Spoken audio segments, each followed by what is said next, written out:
Good morning, sir. Good morning, sir.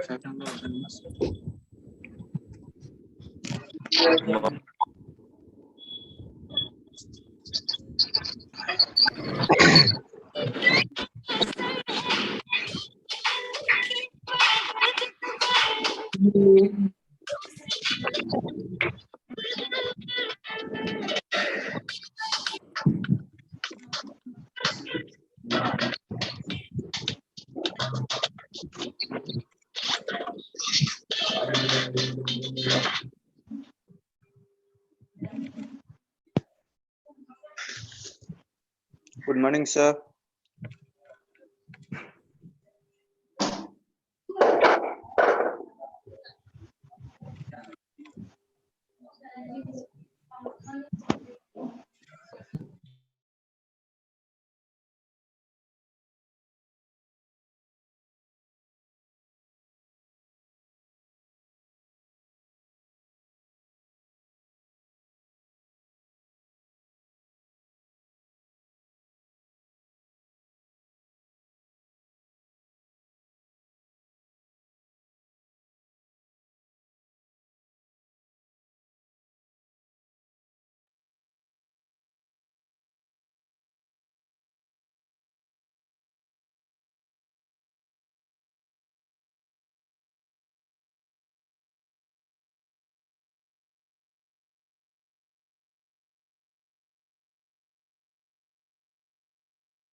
हाँ, एक दो पॉइंट मुझे कहनी है। अब आपको आवाज आ रही होगी, मुझे लगता है सब कुछ फाइन होगा। आ रही है ना? हाँ, तो मुझे एक दो पॉइंट ये कहनी है कि डिस्कशन जो है, पहले मैं जैसे केमिकल बॉन्डिंग पढ़ाया, फिर थोड़ा डिस्कशन किया था ड्यूरिंग पढ़ाने के दरमियान, और बाद में मैं पूरा डिस्कशन कर रहा हूँ। तो चूंकि डिस्कशन चल रहा है तो थोड़ा सा मोल कम पढ़ा पा रहा हूँ, बट एक दो क्लास में अब डिस्कशन खत्म हो जाएगा। इस वीक में डिस्कशन खत्म होने वाला है, तो अगले वीक से मोल काफी अच्छा खींचूंगा, मतलब अच्छा पढ़ाऊंगा। कहने का मतलब ये है, अच्छा मतलब अमाउंट में, पहली बात। दूसरी बात, प्लीज यार, प्लीज आप कुछ भी मत पूछते रहो ना मैसेज करके। एक ही बात मैं रोज आंसर करूं क्या? ऑफलाइन कब ओपन होगा सर? मैंने बोला इसका जवाब सिर्फ एक आदमी जानता है, अशोक गहलोत। अशोक गहलोत से जाके पूछो। कल भी ये बात बोला था मैं आपको। दूसरी बात ये कह रहा है, पहली तो ये बोला कि डिस्कशन के कारण मोल कम पढ़ा रहा हूं, एक दो क्लास में ये चीजें ठीक हो जाएगी। दूसरा, डिस्कशन में भी आपके पास जो मेरे आपके जो डाउट्स आते हैं, 4-5 डाउट हर बच्चा भेजता है, लेकिन वो ऐसे भेजता है कि पूरा चैप्टर ही हो जाता है। और मैं देखता हूं जिसका सॉल्यूशन बहुत ही क्लियरली लिखा हुआ है, वो क्वेश्चन भी आप भेज देते हैं एक। और मैं ये देखता हूं जो मैं लेक्चर नोट में लिखा चुका हूं, अपने हैंडआउट में सीधा सीधी लिखा चुका हूं, उसे भी आप भेज देते हैं। इससे क्या होता है? टाइम किल होता है। बट फिर भी आप भेजेंगे तो मुझे बताना पड़ेगा, है ना? आगे से थोड़ा ख्याल रखिएगा, मैं थोड़ा फास्ट हो जाऊंगा ऐसे क्वेश्चन में जो पहले से भेजे हुए, है ना? चलिए, मैं डिस्कशन पहले O1 का कर रहा हूं। ये bond form between two atoms cannot be. दो एटम के बीच जो बॉन्ड फॉर्म होगा वो कभी भी आयनिक नहीं हो सकता। आयनिक में जो दो एटम होते हैं उसमें एक मेटल होता है और दूसरा नॉन मेटल होता है। जैसे NaCl में Na मेटल है और Cl क्लोरीन जो है वो नॉन मेटल है।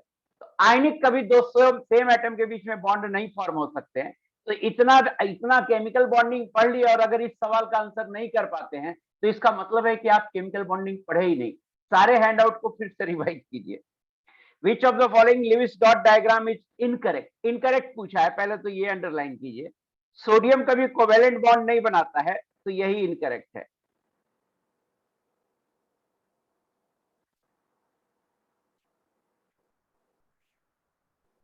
एक लाइन लिख देता हूं, ionic bond is form between metal and non-metal.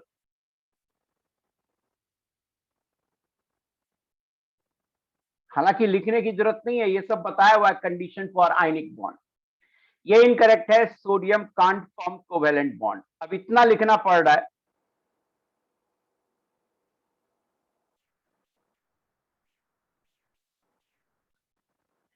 Which of the following has been arranged in increasing order of length of hybrid orbitals?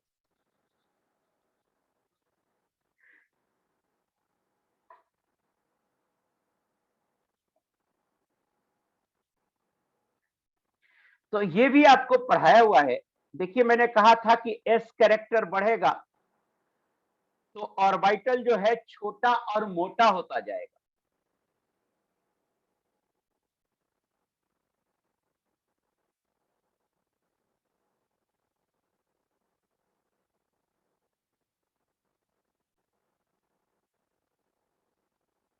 मैंने कहा था हाइब्रिडाइज्ड ऑर्बिटल में s कैरेक्टर बढ़ेगा तो ऑर्बिटल छोटा और मोटा होता जाएगा। तो ये sp होगा, ये sp2 होगा, ये sp3 होगा। ये मैंने आपको बताया था। ये लेंथ है, ये लेंथ है, एक्स एक्सिस में लेंथ है। तो s कैरेक्टर बढ़ेगा तो ऑर्बिटल छोटा और मोटा होता जाएगा। करा which of the following has been arranged in increasing order of length. तो सबसे ज्यादा लेंथ किस में आएगा? sp3 में। और सबसे कम किस में आएगा? sp में। ए आंसर होगा। CH bond distance is longest in, देखिए C ट्रिपल बॉन्ड H है, C डबल बॉन्ड H है, C सिंगल बॉन्ड C है और C डबल बॉन्ड C है।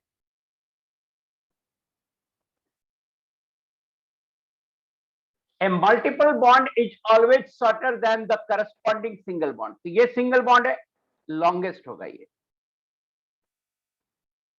क्यों?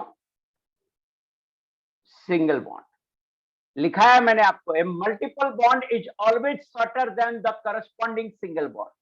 कौन पूछता है यार ऐसे सवाल? मतलब उसको तो मुझे मन करता है ना कि मैं उसको अच्छे से धोऊं।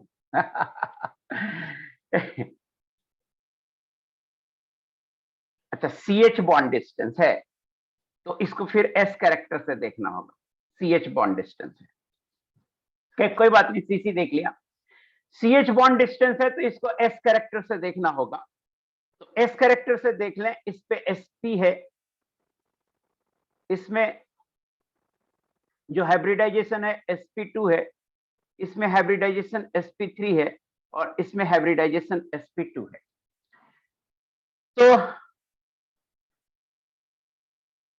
अब देखिए S कैरेक्टर जितना ज्यादा होता है बॉन्ड लेंथ छोटा होता है। S कैरेक्टर जितना ज्यादा होगा बॉन्ड लेंथ छोटा होगा। तो बॉन्ड लेंथ लॉन्गेस्ट के लिए S कैरेक्टर कम होना चाहिए।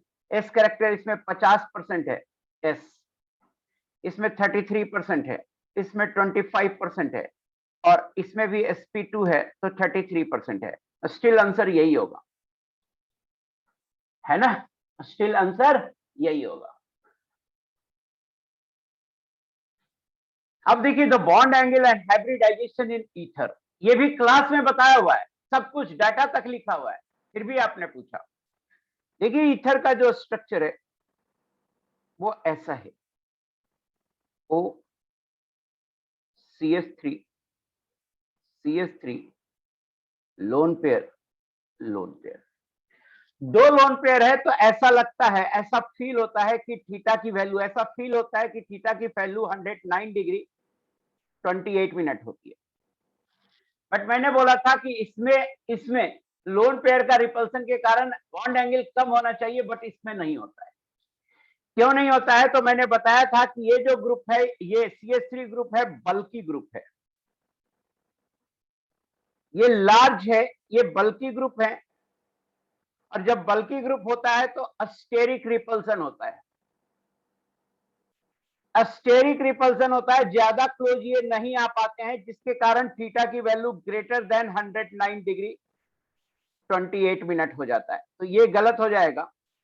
अस्टेरिक रिपल्सन के कारण ग्रेटर देन 109 डिग्री 28 मिनट हो जाता है और ग्रेटर देन 109 डिग्री 28 मिनट एक ही आंसर है। मैं बोल रहा हूं आपको, कोई ब्रिलियंट बच्चा होता और इस क्वेश्चन का आंसर नहीं जानता तो एग्जाम में वो करके आता। क्यों? लोन पेयर होता है तो इसके कारण आंसर डी नहीं होगा, क्योंकि ये तो परफेक्ट टेट्राहेड्रन में होता है। अब सोचता है इससे कम होगा या ज्यादा होगा, तो देखता है इससे कम 2 वैल्यू है, तो कोई भी एग्जाम में ये नहीं एक्सपेक्ट करता है कि वैल्यू याद रखे, तो इससे कम 2 वैल्यू है तो उन दोनों को काट देता, फिर आंसर सी बोलता। तो अगर वो नहीं भी जानता ना तो स्मार्टली इस सवाल को करके आता, मैं ये कहना चाहता हूं।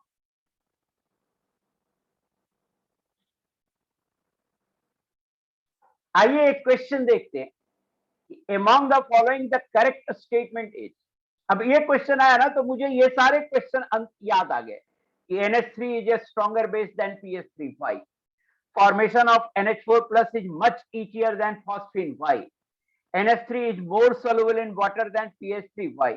Complex or coordination compound formation tendency of NH3 is much higher than phosphine, why?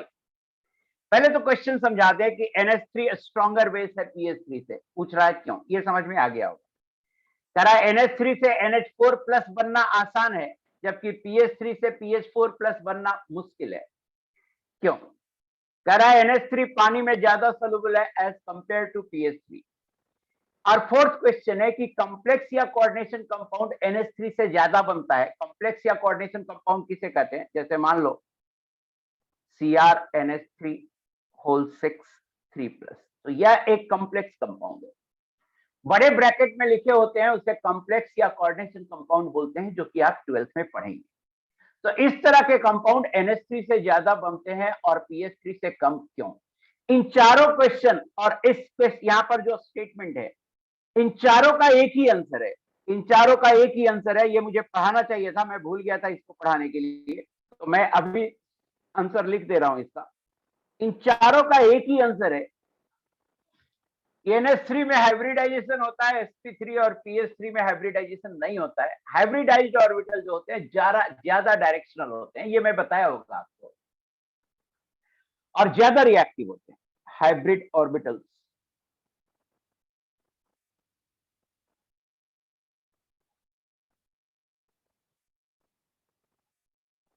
Are more reactive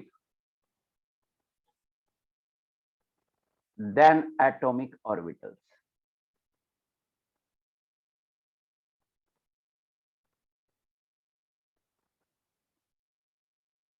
Hybrid orbitals are more reactive than atomic orbitals. In NH3, lone pair of nitrogen is present in one of the sp3 hybridized orbital, which is more directional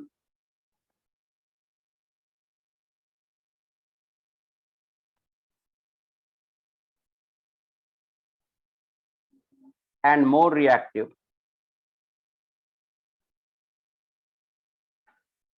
while lone pair of PH3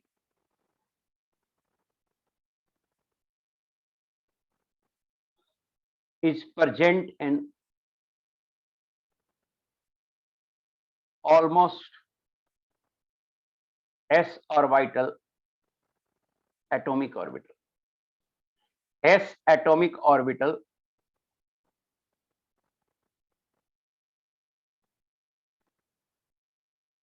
which is closer to nucleus and non-directional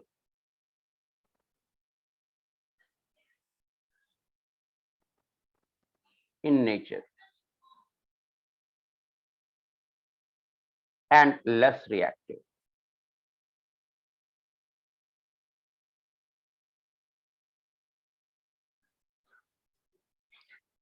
मैंने ये सौरभ कुमार, मैंने ये भी कहा था कि hybrid orbital ज्यादा reactive होते हैं। हाँ, हाइब्रिड मॉलिक्यूल जिसमें हाइब्रिडाइजेशन होगा वो ज्यादा स्टेबल होंगे as compare to non hybridize. हाँ, होते हैं ना मोर स्टेबल।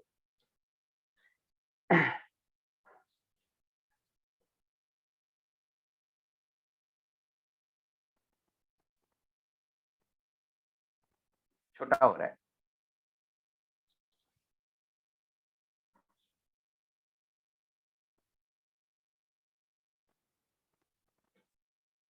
एक बच्चा पूछ रहा है ऑलमोस्ट क्यों लिखा।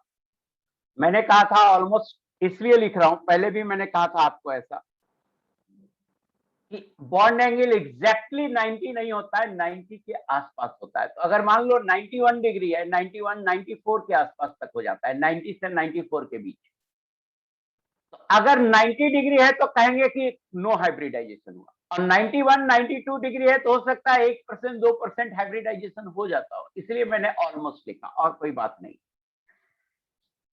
देखिए हाइब्रिडाइज ऑर्बिटल से, जैसे एक बोला ने कि हाइब्रिडाइजेशन होता है तो मॉलिक्यूल ज्यादा स्टेबल होता है, इसमें कहीं शक नहीं है।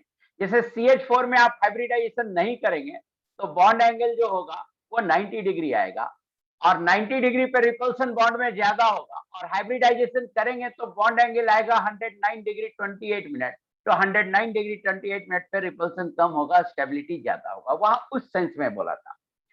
यहां मैं बोल रहा हूं कि एक मॉलिक्यूल दूसरे मॉलिक्यूल से रिएक्ट करता है, लोन पेयर देने या लेने की बात है, तो हाइब्रिडाइज्ड ऑर्बिटल ज्यादा डायरेक्शनल होता है। ज्यादा डायरेक्शनल होने का मतलब है ये दूसरे को लोन पेयर इजिली दे सकता है या ले सकता है, जिस मतलब खाली होगा तो ले लेगा और भरा हुआ होगा तो दे देगा।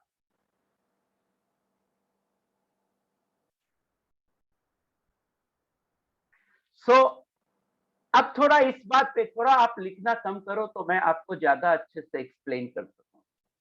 मैंने कहा hybrid orbitals are more reactive than atomic orbitals. Hybridized orbital ज्यादा रिएक्टिव होते हैं as compare to atomic orbitals. वहां मैंने कहा था कि हाइब्रिडाइजेशन वाला मॉलिक्यूल ज्यादा स्टेबल होगा अगर हाइब्रिडाइजेशन लेंगे, हाइब्रिडाइजेशन नहीं कंसिडर करेंगे तो बॉन्ड एंगल 90 ही आएगा, और 90 आएगा तो रिपल्सन ज्यादा। वहां पे मैंने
आई होप कि मुझे लगता है आपको मेरी आवाज सुनाई पड़ रही होगी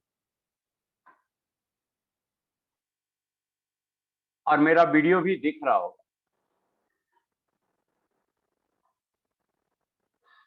हाँ, यहां से लग रहा है कि दिख रहा है, बीच में 1 सेकंड के लिए डिस्टर्ब हुआ था। नहीं, फेस भी विजुअल है। रुक जाइए, स्पॉटलाइट फॉर एवरीवन कर देता हूं। अब तो जरूर विजुअल होगा, वीडियो अब विजुअल होगा। हाँ, बीच बीच में डिस्टरबेंस हो जाती है। तो NH3 में देखिए, NH3 में क्या होता है कि लोन पेयर है और हाइड्रोजन है, तो ये sp3 हाइब्रिडाइज में है, जबकि PH3 में जो लोन पेयर है वो s ऑर्बिटल में। तो जब NH3 किसी को लोन पेयर देता है तो sp3 हाइब्रिडाइज डायरेक्शनल होने के कारण अगर उसके डायरेक्शन में आ जाएगा, जिस डायरेक्शन में है sp3, वो इजिली लोन पेयर दे देगा। सो NH3 इज a stronger ही नहीं, much stronger base than PH3. NH3 is much a stronger base than PH3.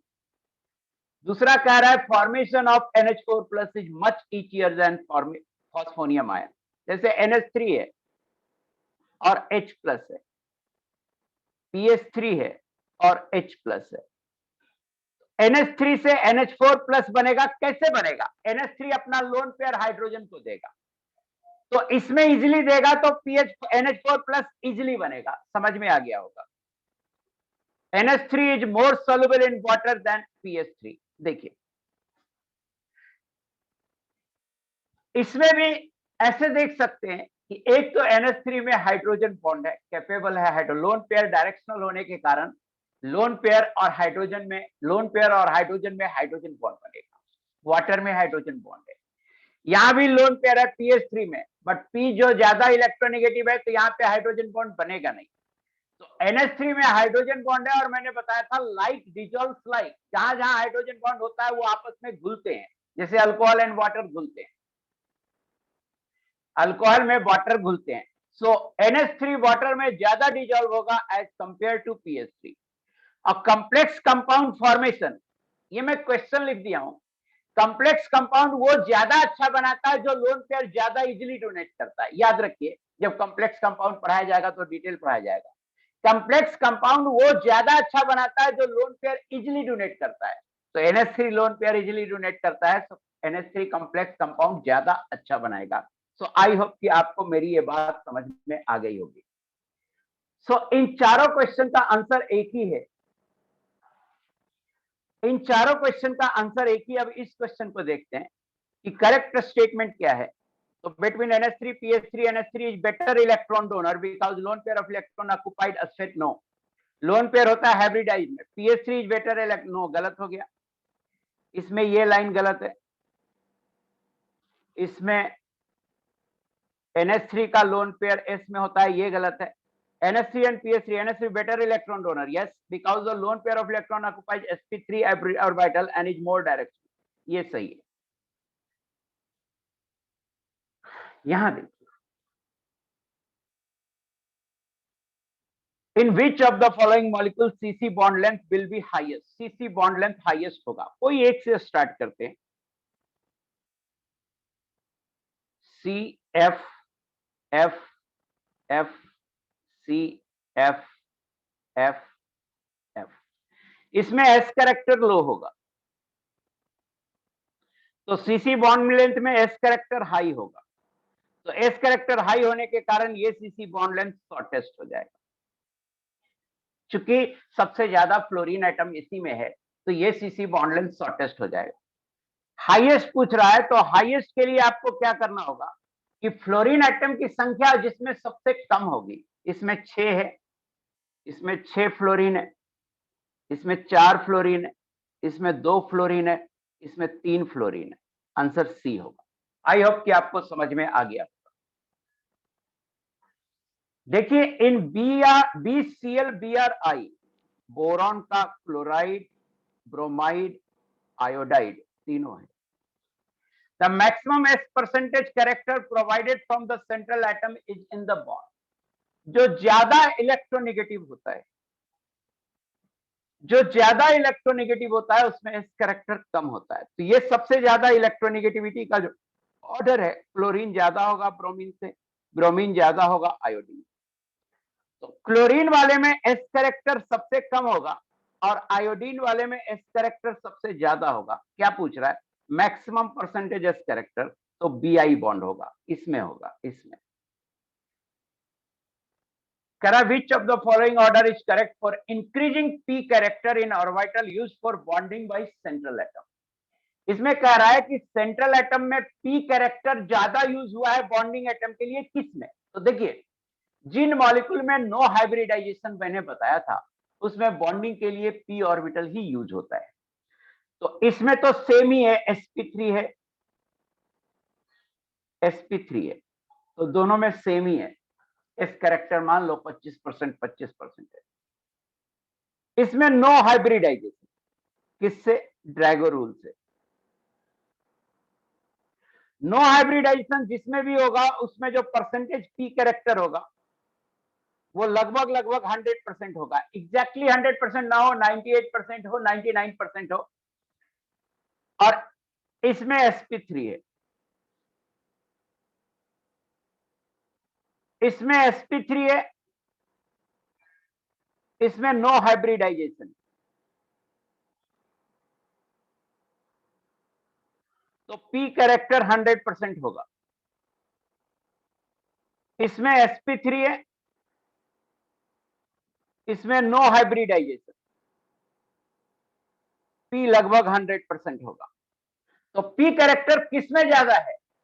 आप देखिए बी ऑप्शन में पी कैरेक्टर 100% है और जबकि H2O में 75% है, तो ज्यादा इसमें है, ग्रेटर देन ये वाला साइन सही है, बी आंसर होगा।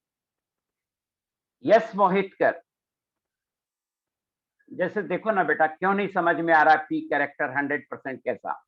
जैसे मान लो PS3 मॉलिक्यूल लिया, तो इसका क्या, फास्फोरस का क्या आउटर इलेक्ट्रॉनिक कन्फिग्रेशन होगा? 3s2 3p3 होगा। तो S में 2 इलेक्ट्रॉन है, इसको एज इट इज छोड़ दो, और P में 3 इलेक्ट्रॉन है, P में PX है, PY है, PZ है। मैंने कहा इसमें नो हाइब्रिडाइजेशन होगा, तो S और P की मिक्सिंग नहीं होगी, S और P मिलेगा नहीं। अब ये P क्या करेगा, हाइड्रोजन के S के साथ, हाइड्रोजन के S के साथ एक एक बॉन्ड बना लेगा, हाइड्रोजन के S के साथ एक एक बॉन्ड बनाएगा। तो इस बॉन्ड में जो सेंट्रल एटम है उसका तो केवल P कैरेक्टर ही आया, वो तो S से मिला नहीं, तो P कैरेक्टर कितना हो गया एक बॉन्ड में? 100% हो गया। सेंट्रल एटम का P कैरेक्टर कितना हो गया? 100% हो गया। यस मोहित कर, समझ में आ गया ना? हाँ, सो बॉम्बे आंसर होगा। among the fluorides below the one which does not exist is, बहुत तेजी से आंसर कर दीजिए। देखिए बेरिलियम का फ्लोराइड यही एग्जिस्ट करता है, मैंने BeCl2 गैसियस आपको बताया था, BeCl2 गैसियस आपको बताया था। तो BeCl2 गैसियस बताया था आपको, तो जो BeCl2 दो मैक्सिमम बेरिलियम 2 ही बॉन्ड बना सकता है, यहां 4 बॉन्ड बना रहा है, तो ये गलत है यार। इस सवाल को देखो, एक सवाल मैं कराया हूं, और एक ही सवाल जैसा सारा सवाल होता है, कम से कम इस नेचर का 10 सवाल होता है, और अगर आप हमसे पूछते रहेंगे तो कभी नहीं बनाने आएगा। इस सवाल को हम बता चुके हैं और आप फिर से दोबारा पूछिए, जब तक पूछते रहेंगे नहीं आप बना पाएंगे। और हमें लगता है कि इस सवाल को तो इसी डाटा के साथ बनाया हूं, सी लेक्चर नोट। फिर भी मैं बना देता हूं, बट गलत बात है ये। The experimental value of dipole moment, mu experimental 1.03 dy, 1.03 into 3.33 into 10 to the power minus 30 coulomb meter. The length of the axial bond H, D है 1.275 एंगस्ट्रोम, ये होगा 1.275 into 10 to the power minus 10 मीटर। The percentage of ionic character in HCl is, ये mu experimental है, आप mu theoretical निकालो। Mu theoretical होगा E into D, हम 100% आयनिक मान के बनाएंगे, तो E का वैल्यू होगा 1.6 into 10 to power minus 19 coulomb, into D का वैल्यू होगा 1.275 इंटू 10 टू पावर माइनस 10, और ये आ जाएगा 1.6 into 1.275 into 10 to power minus 29 coulomb metre. अब मैंने कहा था कि परसेंटेज आयनिक होगा mu experimental upon mu theoretical into 100। मुझे लगता है डाटा भी यही लिया हुआ था मेरा, दोबारा बनवा रहे हो आप हमसे। उन्हीं बच्चों को डाउट होता है जो मेरी कॉपी को रेगुलर नहीं पढ़े। हाँ, सेम ही क्वेश्चन बताया था मैंने। So 1.03 into 3.33 into 10 to the power minus 30 upon 1.6 into 1.275 into 10 to the power minus 29 into 100। So 10 हो गया, 10 30 हो गया, 30 लगभग ऊपर 40 आएगा और नीचे लगभग 20 आएगा, लगभग 20%, क्या हो गया 17% आएगा। Ethanol has a higher boiling point than dimethyl ether, though they have same molecular weight. क्यों? अरे इथेनॉल में हाइड्रोजन बॉन्ड है C2H5OH, इसमें हाइड्रोजन बॉन्ड है, और डाइइथाइल ईथर में हाइड्रोजन बॉन्ड नहीं है, क्योंकि कोई भी हाइड्रोजन, देखिए हाइड्रोजन बॉन्ड तभी बनेगा जब hydrogen most electronegative element Fn और O से कनेक्टेड होगा। इसमें हाइड्रोजन FnO से कनेक्टेड नहीं है, तो इसमें no hydrogen bond. Hydrogen bond एक strong intermolecular force of attraction है, जिसके कारण melting point and boiling point, यहां पे बॉइलिंग पॉइंट कर रहा है, तो जिसके कारण बॉइलिंग पॉइंट ऑफ इथेनॉल ये ग्रेटर देन होगा CH3 के। So this is due to resonance, no. Coordinate bonding, no. Hydrogen bonding, yes. Hydrogen bonding एक strong intermolecular force of attraction है। देखिए तो क्लास में ही कराया हुआ है, आपसे पूछ रहा है NH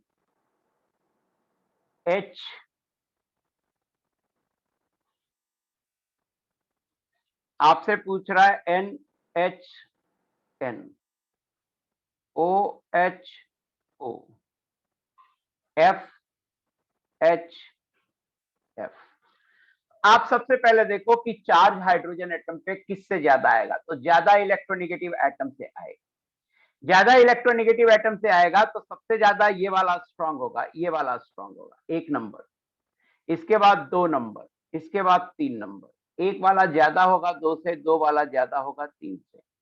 सो आंसर आएगा बी, आंसर आएगा बी। ये क्लास में कराया हुआ है। आपको सबसे पहले चार्ज ऑन हाइड्रोजन एटम देखना है कि किसमें सबसे ज्यादा चार्ज डेवलप होगा, तो जिसमें सबसे ज्यादा इलेक्ट्रोनेगेटिविटी डिफरेंस होगा उसमें सबसे ज्यादा चार्ज डेवलप होगा। सो ये बहुत सिंपल है, क्लास में कराया हुआ सवाल भी पूछ देते हैं। ये एक बकवास सा सवाल है कि the hydrogen bond in solid HF can be best represented as. तो देखिए होता क्या है, फ्लोरीन पे लोन पेयर होता है और उसी लोन पेयर के कारण ये हाइड्रोजन बॉन्ड भी बनाया हुआ है। ऐसे तो मैं सीधा कहूंगा कि आप मेरा स्ट्रक्चर देखोगे तो मैं ऐसा ही बनाया हूं, सी जैसा, तो आंसर सी होगा। 140 का बॉन्ड एंगल भी बताया था। बट फ्लोरीन पे लोन पेयर होता है तो fluorine fluorine atom maximum distance पे रहना चाहेगा सो दैट कि स्टेबल होगा। तो आप मुझे बताइए, अगर हम एक स्क्वायर लें तो स्क्वायर में मैक्सिमम डिस्टेंस पे जो एटम होगा वो कहां होगा, वो डायगोनल के करस्पॉन्डिंग। तो फ्लोरीन जिसमें डायगोनल पे है वो ज्यादा स्टेबल होगा। तो इसमें देखो फ्लोरीन फ्लोरीन सीधा है, इसमें भी देखो फ्लोरीन फ्लोरीन सीधा है, इसमें भी देखो फ्लोरीन फ्लोरीन सीधा है, और इसमें fluorine fluorine along the diagonal है। तो आंसर सी होगा, है ना। Maximum distance between fluorine fluorine fluorine atom.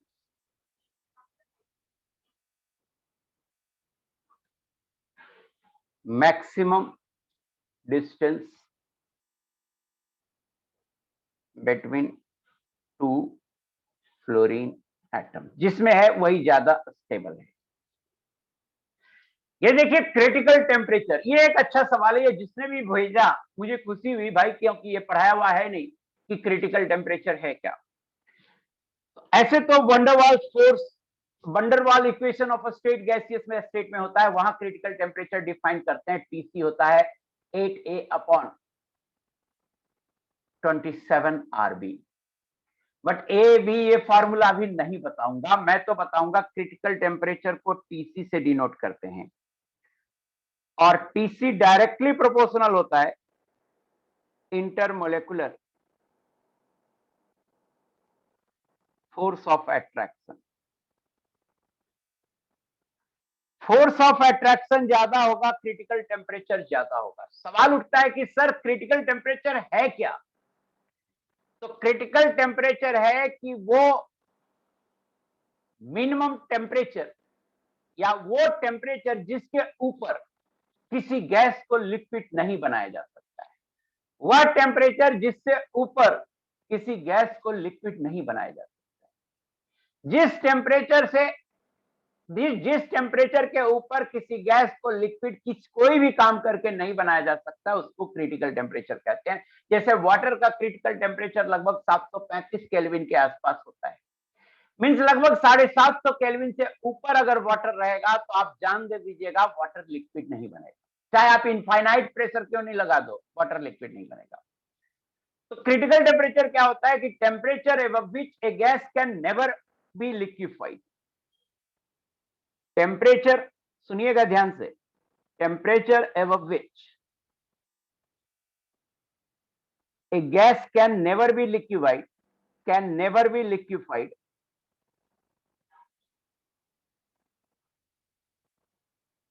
is called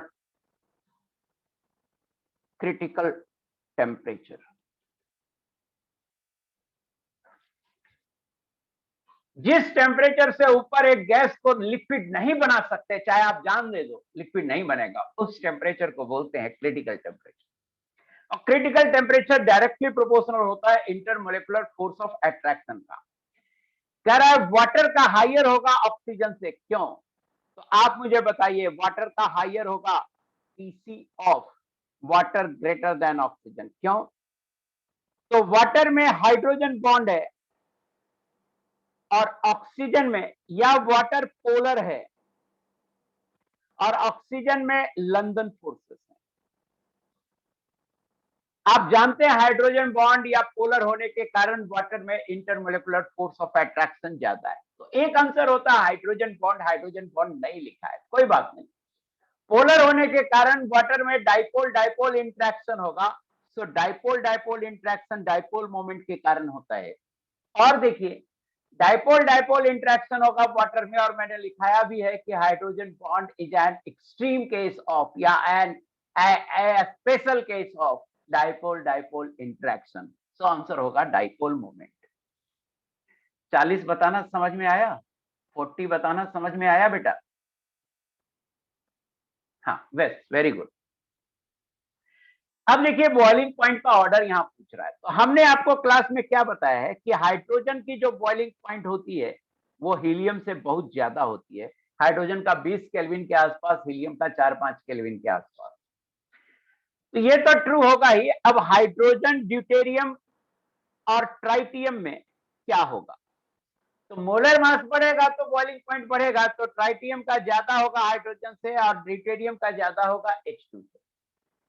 और हाइड्रोजन, ड्यूटेरियम, ट्रिटियम, ट्राइटियम का ऐसा नहीं है कि बहुत ज्यादा होगा, थोड़ा बहुत 1-8 डिग्री का अंतर होगा, क्योंकि मोलर मास का ही अंतर है और तो कुछ है नहीं। इसका मतलब जो ऑर्डर होगा वो होगा हीलियम का सबसे कम, ये ऑर्डर आएगा। इस ऑर्डर को देखिए कहां फॉलो होता है, ये फॉलो होता है। इसमें क्या लगाया? Molar mass. और इसमें इन तीनों में अच्छा इंड्यूस्ड डाइपोल इंटरेक्शन होता है। 20, 23, 25 केल्विन। हाँ, 1-2 डिग्री का ही अंतर आएगा। सही है कह रहे हो, 20, 23, 25 केल्विन ये आएगा। 43 देखिए, identify the incorrect order of boiling point in the following pair. A he incorrect है। ए में बोरिक एसिड है, इसमें इंटरमोलेकुलर हाइड्रोजन बॉन्डिंग है, इंटरमोलेकुलर हाइड्रोजन बॉन्डिंग है। बोरिक एसिड है ये, H3BO3 है, नो हाइड्रोजन बॉन्डिंग। क्यों? ऑक्सीजन नहीं है जो हाईली इलेक्ट्रोनेगेटिव एटम से जुड़ा हो, इनमें BOH3 में, तो हाइड्रोजन बॉन्ड नहीं होगा। अब इसके कारण हाइड्रोजन बॉन्डिंग के कारण बोरिक एसिड का बॉइलिंग पॉइंट ज्यादा होना चाहिए, कम दिया हुआ है, तो ये इनकरेक्ट है, ये आंसर होगा, इनकरेक्ट है। बाकी क्लास में एक्सप्लेन किया हुआ है, बाकी तीनों ही क्लास में बताया हुआ है। सिलिकेट में पायरोक्सिन की बात किया था, तो पिछली क्लास में मैंने बताया था पायरोक्सिन का मतलब होता है सिंगल चेन सिलिकेट, और सिंगल चेन सिलिकेट में 2 एटम शेयर्ड होते हैं। यहां पर क्या है?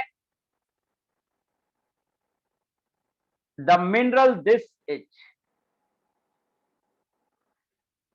देखिए मिनरल का नाम नहीं दिया है, ये गड़बड़ क्वेश्चन है। मिनरल का नाम देना चाहिए क्योंकि हजारों मिनरल है, कंपाउंड याद नहीं रख सकते। हजारों मिनरल है, कंपाउंड को याद नहीं रख सकते। आईटी में जब भी क्वेश्चन आएगा ये कंपाउंड लिखा होगा, ये नहीं दिया हुआ है क्वेश्चन में, ये गलत बात है। हजारों मिनरल है, कितना याद रखेंगे? दिया हुआ था, अच्छा मेरे पास जो था उसमें नहीं दिया था, सीट में भी लिखा है, चलो लिखा है तब तो अच्छी बात है। अब देखिए ये कंपाउंड है, आपसे पूछ रहा है इस कंपाउंड के बारे में, तो जरा सा देखिए, सोडियम पे +1 ऑक्सीडेशन स्टेट होता है, रुक जाओ, सोडियम पे +1 ऑक्सीडेशन स्टेट होता है, आयरन पे इस पे +2 दिया हुआ है और इस पे +3 दिया हुआ है, और हाइड्रोक्साइड में बताया होगा -1 दिया हुआ है। तो अब ऑक्सीडेशन स्टेट से देखो, सोडियम पे टोटल +2 हो गया, 2 एटम है, +3 इंटू 2 हो गया, +2 इंटू 3 हो गया, कितना आया, और -2 हो गया, कितना आया, इस पे छोड़ दिया मैं, इस पे छोड़ दिया, तो ये आया 2, 3 दूनी 6, 2 8, 8 और 6 14, 14 में से 2 गया, ये आया 12। तो पॉजिटिव चार्ज 12 आया, 12 प्लस, तो 0 होने के लिए Si8O22 में -12 होगा। मुझे बताना Si8O22 में -12 होगा, ये समझ में आया कि -12 कैसे आया? वेरी गुड, आया समझ में। अब इसको थोड़ा छोटा कर लो,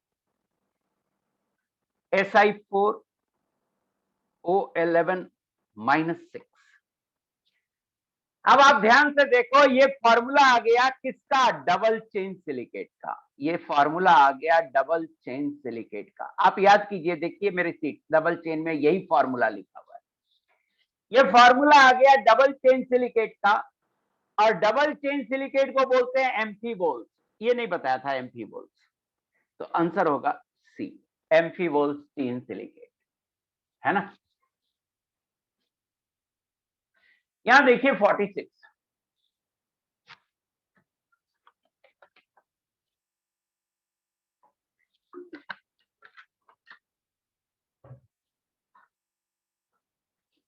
देखिए, silicate anion in the mineral kyanite is a chain of 3 SiO3.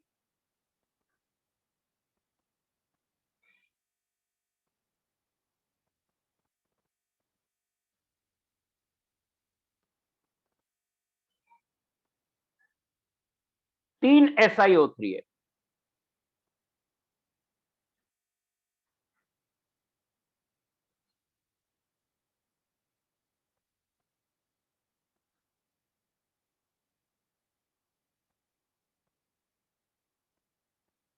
Negative charge क्या होगा? यहां यहां यहां यहां नहीं होगा, बॉन्ड पहले बना दे, पहले बॉन्ड बना दे।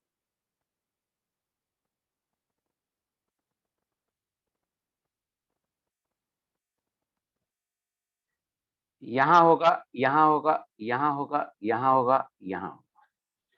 The silicate anion is the mineral kyanite chain of 3 SiO4 tetrahedra that share corner with adjacent tetrahedra. The mineral also contains Ca2 plus, Cu2 plus and water in 1:1:1 ratio, मतलब तीनों का ratio बराबर है, water का, calcium 2 plus का और Cu2। सो कह रहा है कि ये जो मिनरल है इसे कैसे रिप्रेजेंट करेंगे, तो इसका पहले फॉर्मूला निकालिए, इसका पहले फॉर्मूला निकालिए। SiO4 ही है भाई, मैंने भी SiO4 ही लिया हूं, SiO3 नहीं लिया हूं। आसिफ कलाम क्या लिखते हो यार, मुझे समझ में नहीं आता। मैंने भी SiO4 ही लिया है। क्या लिख रहे हो, नहीं समझ में आता।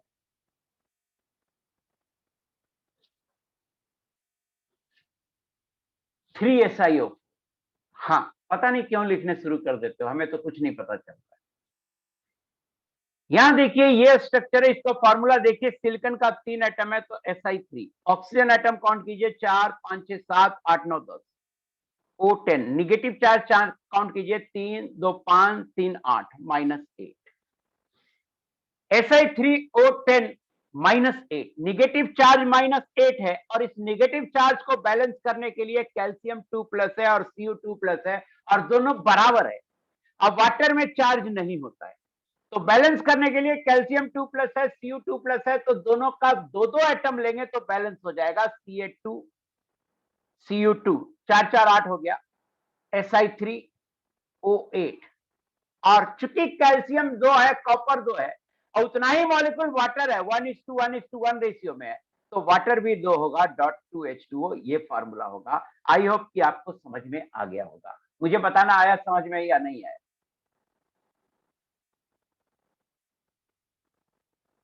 1:1 रेशियो दिया हुआ है भाई। कैल्शियम 2 एटम 2 आयन होगा, कॉपर 2 आयन होगा, वाटर 2 मॉलिक्यूल होगा, ये भी 2, ये भी 2, ये भी 2। तो रेशियो क्या आएगा? 2:2:2। इसको लिख सकते हैं 1:1:1।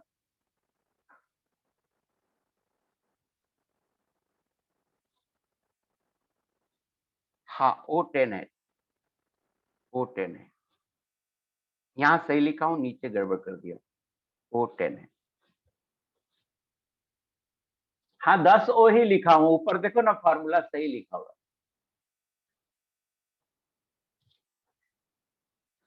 अननेसेसरली, बहुत इजी सवाल है, बहुत ही इजी सवाल है। अननेसेसरली आप टाइम खाओगे। देखिए, ये भी पूछ दिया।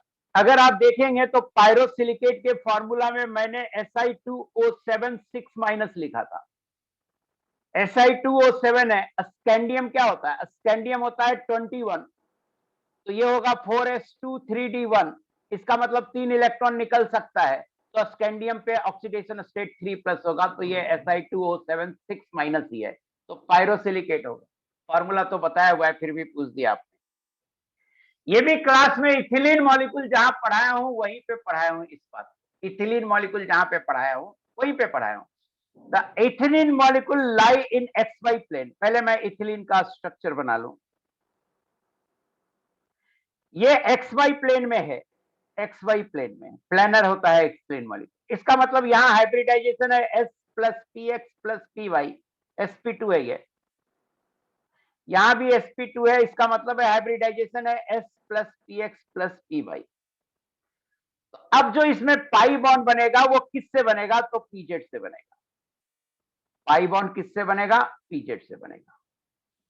पूछ रहा है, if ethylene molecule lie in XY plane, then nodal plane of pi bond. Pi bond pz से बना है, तो पीजेड का नोडल प्लेन क्या होगा? इसका नोडल प्लेन क्या होगा? तो आपको मैं पढ़ाया होगा कि नोडल प्लेन p ऑर्बिटल का जब निकालते हैं तो x y z में जो ऑर्बिटल होता है वो हटा देते हैं, तो x y प्लेन होगा। तो आंसर होगा डी। और ये क्लास में बताया हूं बहुत अच्छे से, 15 मिनट टाइम देके समझाया हूं, वहां नहीं समझे।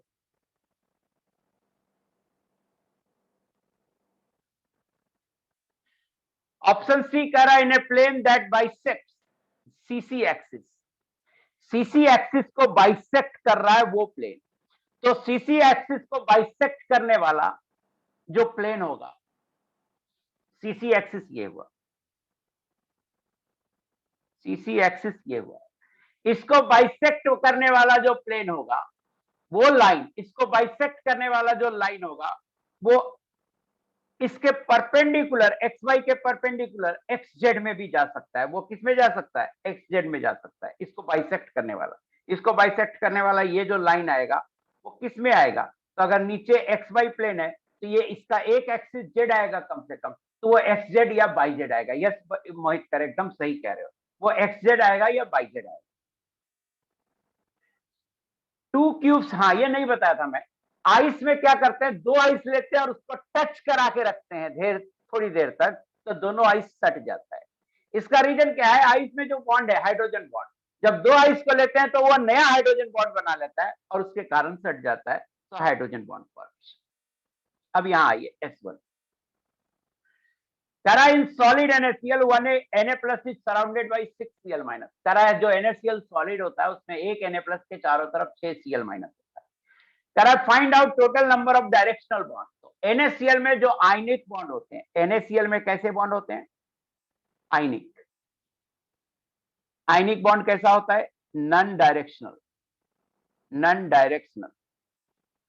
तो एक सारे बॉन्ड आयनिक है, सारा नॉन डायरेक्शनल है, तो डायरेक्शनल बॉन्ड कितना हो जाएगा? 0 हो जाएगा। ये आंसर है। यस मोहितकर, मैंने O1 एंड S1 बोला था। Find out total number of p pi d pi bond present in SO2 molecule. ये करा चुका हूं क्लास में, फिर भी पूछ दिया आपने। SO2 का ये स्ट्रक्चर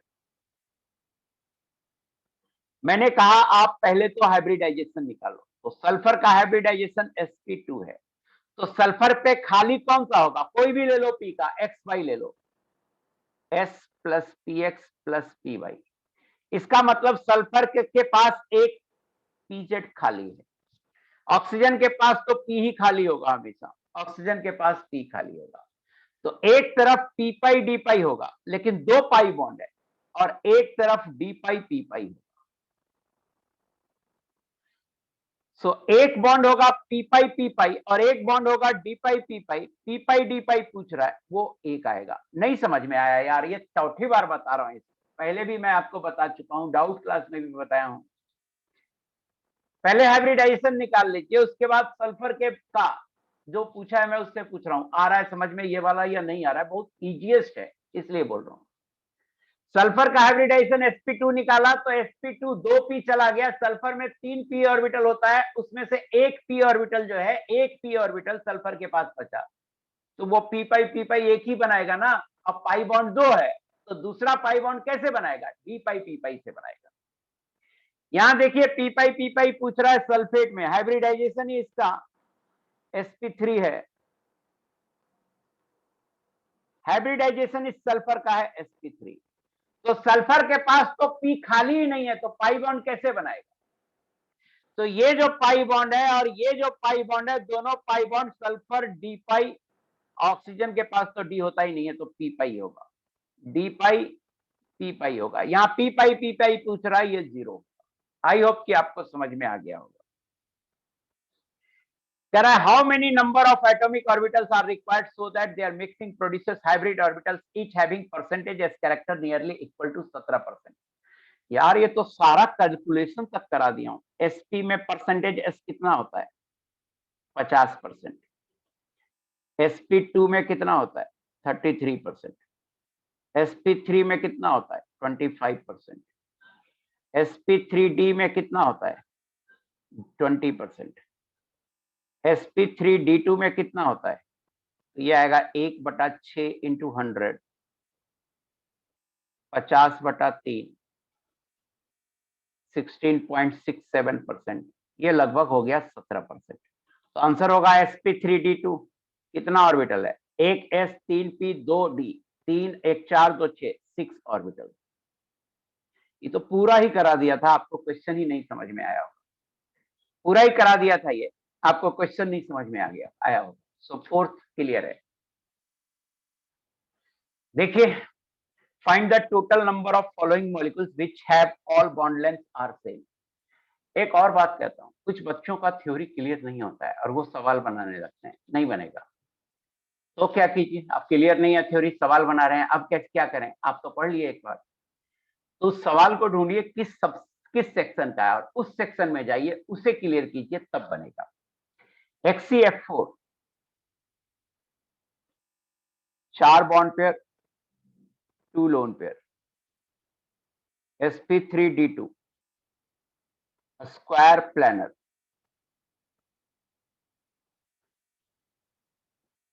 क्या लगता है आप? चारों fluorine bond HCF bond same होगा, डिफरेंट होगा?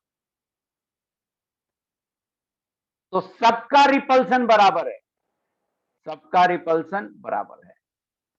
All HCF bond length are equal. क्यों? क्योंकि सबका रिपल्सन बराबर है। SF4 इसमें नहीं होगा, axial SF axial greater than होगा SF इक्विटोरियल। पूरा स्ट्रक्चर नहीं बना रहा हूं, 50 बार तो बना चुका हूं SF4 का। मुझे पेज जोड़ना पड़ेगा इसमें तो।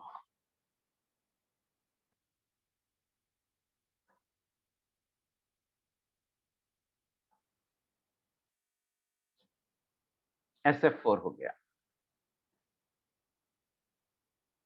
तो ये आंसर होगा, ये आंसर नहीं होगा। SH2, SS2 देखिए,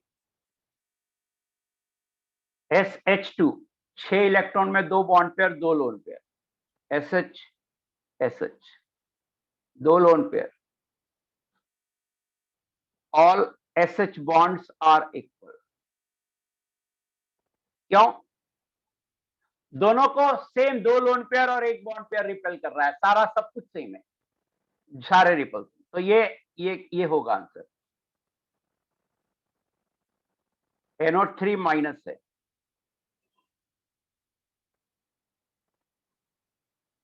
O minus N double bond O coordinate bond, ये इसमें रेजोनेंस होगा, रेजोनेंस होगा। क्या होगा? रेजोनेंस। तो all NO bond length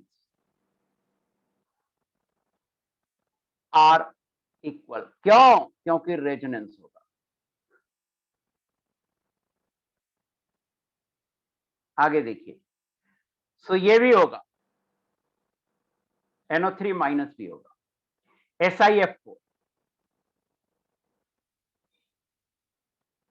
tetra, regular tetrahedron है ये, रेगुलर टेट्राहेड्रन है, ऑल इक्वल। ये भी होगा।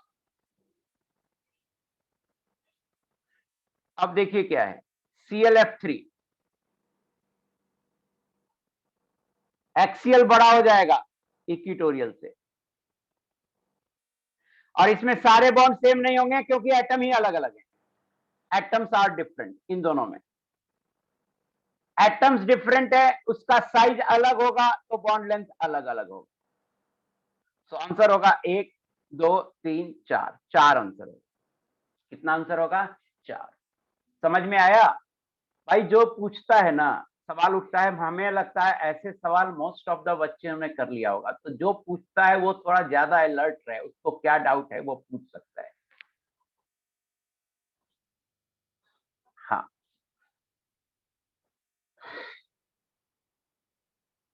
अब देखिए फिर से वैसा ही सवाल आपने पूछा। ये diatomic molecule has a dipole moment 1.2 d, तो म्यू है 1.2 d, बॉन्ड लेंथ d है 1.0 angstrom. What percentage of an electronic charge exist on each atom? Charge आपसे पूछ रहा है कि Q क्या होगा, अब परसेंटेज में पूछ रहा है, तो Q with respect to electron कितना होगा? तो म्यू बराबर होगा Q into D, 1.2 into 3.3, 3 into 10⁻⁻30 बराबर Q into 1 into 10⁻⁻10। This implies Q बराबर 1.2 into 3.33 into 10⁻⁻20 coulomb metre. Percentage में पूछ रहा है तो परसेंटेज होगा, मेरे पास चार्ज है Q, और अगर 1 यूनिट का चार्ज होगा तो होना चाहिए E इंटू 100। यह आ जाएगा 1.2 इंटू 3.33 इंटू 10⁻⁻20 अपॉन 1.6 इंटू 10⁻⁻20 -19 जी, सॉरी, 10⁻⁻19 इंटू 100, और ये कितना आ जाएगा? भारतीय 36, लगभग 40, 8 × 40 2, तो 40 आ गया ऊपर, नीचे 16, 4, हाँ 40/16, तो 8 × 40 8 × 16 2.5, 2.5 और ऊपर बचेगा 10, 25% आएगा। ये आएगा 25%। अब देखिए जरा सा इस लाइन को पढ़िए प्लीज, इस लाइन को पढ़िए। कह रहा at the digits unit you are getting single digit. If answer is 537 तो आंसर होगा 15, तो 15 भी नहीं, ऐड करते जाइए जब तक कि आंसर होगा 6। मतलब आंसर आपको सिंगल डिजिट में देना है, तो 25% आ रहा है, तो आंसर जो होगा वो होगा 2 + 5, ये होगा 7 आंसर होगा। शायद आपको समझ में आ गया होगा। ये जिसने पूछा है प्लीज प्लीज, बहुत गलत बात है। कार्बन यहाँ 4 बॉन्ड बनाए हुए, sp3 है, कार्बन यहाँ 1 2 3 बॉन्ड बनाया है, sp2 है। कार्बन यहाँ 3 बॉन्ड बनाया है, sp2 है। कार्बन यहाँ 4 बॉन्ड बनाया है, sp3 है। कार्बन यहाँ 2 बॉन्ड बनाया है, sp है। कार्बन यहाँ 2 बॉन्ड बनाया है, sp है। कार्बन यहाँ 3 4 बॉन्ड बनाया है, sp3 है। तो total number of sp3 hybridize 1 2 3, 3 answer है ना, 1 है, 2 है, 3 है, 3 आंसर है। यस, 3 आंसर है। समझ में आ गया होगा यार, कार्बन कितना बॉन्ड बनाया है ये देख लो ना, 4 बॉन्ड बनाया तो sp3, 2 बॉन्ड बनाया तो sp, 3 बॉन्ड बनाया। सिर्फ सिग्मा बॉन्ड देखते हैं।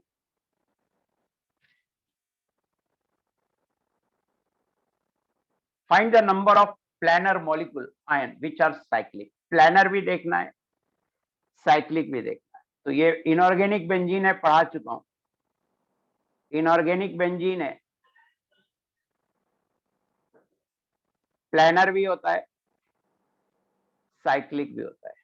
ये नहीं पढ़ाया हूं, C3N3Cl। तो इसका स्ट्रक्चर आप अभी देख लो, CN CN CN, ये हो गया।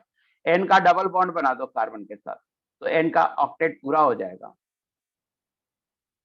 अब कार्बन का ऑक्टेट नहीं पूरा हुआ है, 3 Cl है, तो 3 Cl लगा दो। कार्बन का भी कार्बन पे लगेगा Cl, 3 Cl लगा दो। ये भी साइक्लिक है। अब सबका हाइब्रिडाइजेशन sp2 है, तो प्लानर भी है। मैंने लिखाया था अगर सभी का हाइब्रिडाइजेशन sp2 होगा तो प्लानर होगा।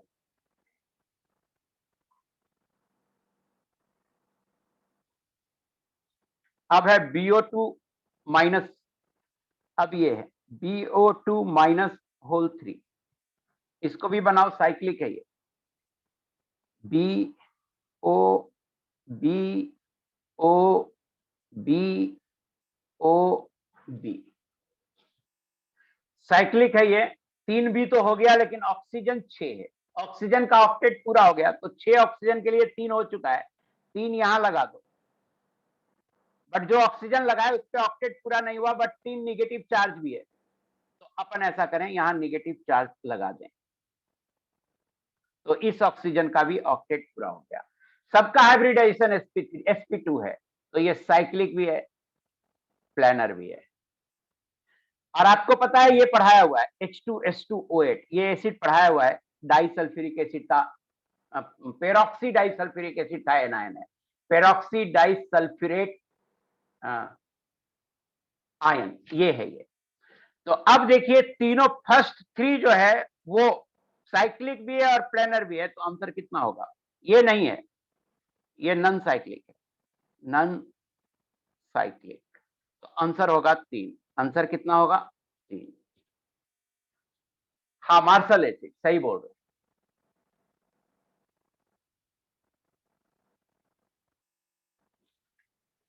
कौन ये प्लानर कैसे है? मैंने लिखाया था एक पॉइंट कि अगर हर सभी जो हैं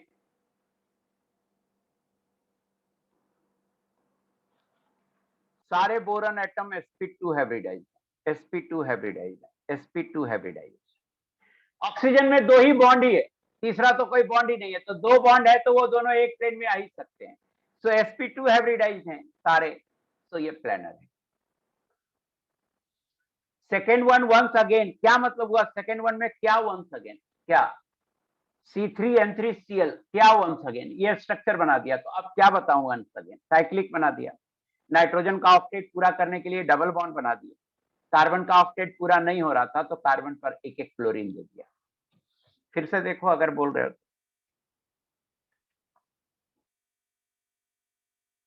चमक जाना चाहिए, क्यों नहीं चमक? पहले साइक्लिक बना दिया, N C N C N C N।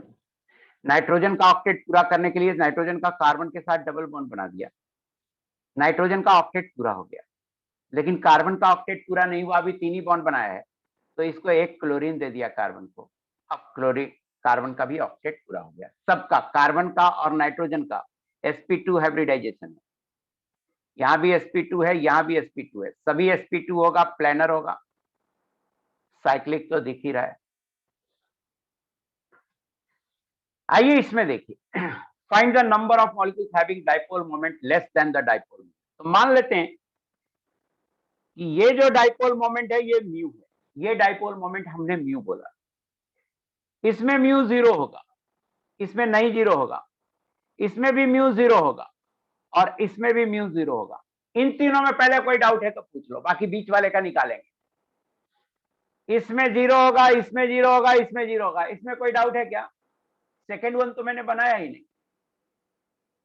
अब सेकेंड वन को देखते हैं, अब सेकेंड वन को देखते हैं।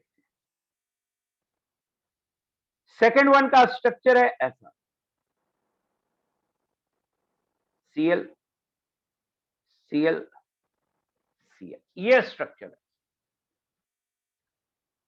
ये स्ट्रक्चर है सेकेंड वन का। तो इसका इधर म्यू होगा, क्योंकि CCl के बीच म्यू मान चुके हैं, तो जो यहां होगा वही यहां होगा।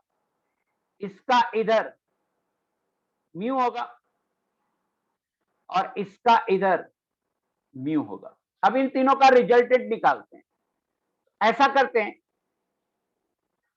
ऐसा करते हैं, बीच वाला को छोड़ देते हैं कि बीच वाला का तो म्यू होगा, और इन दोनों के बीच जो बॉन्ड एंगल है रेड वाले के बीच, रेड वाले के बीच बॉन्ड एंगल कितना है, डाइपोल मोमेंट का एंगल कितना है, ये एंगल है 120 डिग्री। तो इन दोनों का जो रिजल्टेंट आएगा वो ब्लू वाले के बीच होगा। तो रिजल्टेंट निकाल लीजिए, केवल रेड वाले का रिजल्टेंट निकाल रहे हैं। तो रेड वाले का रिजल्टेंट जो होगा म्यू, ये होगा root under mu square plus mu square plus 2 म्यू1 म्यू2, मतलब mu square cos 120 degree. Cos 120 degree होता है -हाफ। इसे सॉल्व कीजिएगा, ये म्यू रिजल्टेंट लिख लो। सो इसे सॉल्व कीजिएगा, ये वापस म्यू ही आ जाएगा। तो एक म्यू पहले से था और टोटल म्यू रिजल्टेंट नेट होगा, ये होगा म्यू प्लस म्यू बराबर 2 म्यू। इसका बढ़ाया, देखिए एक म्यू, ब्लू वाला एक म्यू पहले से था, ब्लू वाला एक म्यू पहले से था, इसमें कोई चेंज नहीं कर रहे हैं। अब दोनों रेड वाला का रिजल्टेंट निकाले तो म्यू आया, और उसका डायरेक्शन ब्लू वाले के तरफ आएगा, इन दोनों का डायरेक्शन। तो ब्लू वाले के तरफ आएगा तो म्यू प्लस म्यू कितना आ गया रिजल्टेंट? 2 म्यू आ गया। क्या आ गया? 2 म्यू आ गया। साक्षी साहू, तुमको तो लग रहा है मैं पकड़ के पीटू, 3 वाला बार बार लिख रहा है। साक्षी साहू देखो बेटा, जब तक तुम ऐसा करो ना, सुबह सुबह मेरे पास आ जाया करो, तुमको जब तक 2-3 लपड़ लगाऊंगा नहीं ना, तुम सुधरोगे नहीं। साक्षी साहू यार, साक्षी साहू, इसका डायरेक्शन किधर होगा बेटा? इधर होगा। इसका डायरेक्शन किधर होगा बेटा? इधर होगा। इसका डायरेक्शन किधर होगा बेटा? इधर होगा। अब तीनों का वैल्यू सेम है, म्यू म्यू म्यू।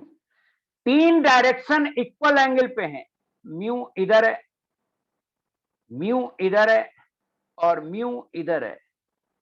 120 है, 120 है, 120 है। इसका रिजल्टेंट म्यू आर क्या होता है? 0 होता है। 3 इक्वल एंगल पे आएंगे तो इनका रिजल्टेंट क्या होगा? 0 होगा। अगर आपको नहीं समझ में आ रहा है तो इन दोनों का रिजल्टेंट निकाल लो। अभी नहीं समझ में आ रहा है तो इसका और इसका रिजल्टेंट निकाल लो, इधर आएगा, और देखना इधर आएगा और वो म्यू ही होगा। ये म्यू और ये म्यू कैंसिल हो जाएगा, नेट रिजल्टेंट 0 हो जाएगा। आई होप कि आपको समझ में आ गया हो।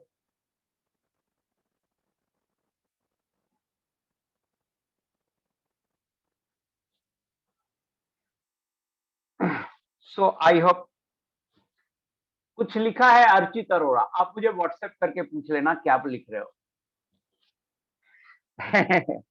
ये देखिए आप, मैं इसमें ज्यादा कुछ नहीं बोलूंगा। 13 नंबर क्वेश्चन में आइस में बता चुका हूं इंटरमोलेकुलर होता है, इंटरमोलेकुलर। बोरिक एसिड में बता चुका हूं इंटरमोलेकुलर होता है। बोरिक एसिड का ही दूसरा नाम है ऑर्थोबोरिक एसिड। और इन चारों में मैं क्लास में बताया हूं कि इंट्रामोलेकुलर होता है, स्ट्रक्चर के साथ बताया हूं। Find the number of molecules having intramolecular ortho nitrophenol, ये तो आंसर 4 होगा। And please see hand out, see hand out. अब देखिए इसमें n का वैल्यू निकालना है। आप देखो जिंक, जिंक का जो ऑक्सीडेशन स्टेट होता है +2 होता है। कैसे? जिंक होता है 4s2 3d10। 3d10 काफी स्टेबल है, 2 ही इलेक्ट्रॉन निकलता है तो Zn2 प्लस निकल जाएगा, ऑक्सीडेशन स्टेट 2 प्लस होगा। केवल s इलेक्ट्रॉन निकलता है 3d10 होने के कारण, 18 इलेक्ट्रॉन होने के कारण Zn2 प्लस के बाद इसके वैलेंस सेल में 18 इलेक्ट्रॉन हो जाते हैं, तो अब फिर फर्दर इलेक्ट्रॉन नहीं निकलता है। मीन्स याद रखिए, जिंक का कोई भी कंपाउंड देखिएगा, जिंक का ऑक्सीडेशन स्टेट +2 होगा। अब इस सवाल को बनाते, इस सवाल को बनाइए तो जिंक का +2, कैल्शियम अल्केलाइन अर्थ मेटल है +2, अब 0 कर दीजिए। सिलिकॉन का +4, पहले पिछली क्लास में बताया हूं सिलिकॉन का +4। अब देखिए 2 into n +2 into 2 +4 into 3 plus silicon का 10 इंटू -2, वाटर का टोटल 0 होगा तो उसे 0 ही रहना चाहिए, बराबर 0। n निकाल लीजिए, 2n बराबर 4 और 4 के 12, 12 4 16, 20 में से 16 गया 4, n बराबर 2। ऑक्सीडेशन स्टेट को यूज कर लीजिए। सो खत्म हो गया ये। अब शुरू करते हैं मोल। 1-2 क्लास और लगेगा डिस्कशन का, तो आप टेंशन मत लो उसका। अब मोल की बात करते हैं। मोल शुरू करते हैं। मोल का 4th लेक्चर शुरू हो रहा है। कहने को 4th लेक्चर है, बट अभी 1st लेक्चर के बराबर पढ़ा है। हमने लास्ट क्लास में आपको डिफाइन किया था मोल क्या है, और फिर डिफाइन किया था एमयू क्या है। अब अपन बात कर रहे हैं एटॉमिक मास यूनिट की। जैसे अगर मैं आपसे पूछूं ऑक्सीजन का मास कितना होता है, तो प्लीज आंसर कर दीजिए ऑक्सीजन का मास कितना होता है। प्लीज आंसर कर दीजिए कि ऑक्सीजन का मास कितना होता है। वेरी गुड, ऑक्सीजन एटम का मास होता है 16 AMU। Very good. हाँ, अब लिखना बंद कर दो।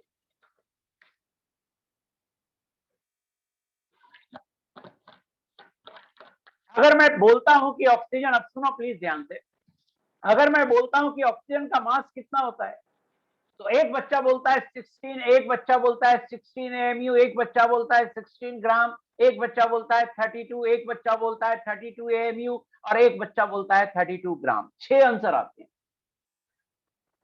6 आंसर आते हैं। 6 आंसर आने, प्लीज सुनिए ना, बहुत चैटिंग पे आता है, बहुत चैटिंग पे आता है। ऑक्सीजन का मास कितना होता है, आंसर आता है 16, 16 AMU, 16 ग्राम, 32, 32 AMU, 32 ग्राम। मैं बोल रहा हूं ये ऑल द 6 आंसर करेक्ट है, अलग अलग रिस्पेक्ट में, अलग अलग रिस्पेक्ट में। तो अब आपको समझना है कि ये ऑल द 6 आंसर किस रिस्पेक्ट में करेक्ट है। तो सबसे पहले देखते हैं एटॉमिक मास। सबसे पहला टर्म देखते हैं एटॉमिक मास। जैसा कि नाम है, mass of a single atom, mass of a single atom.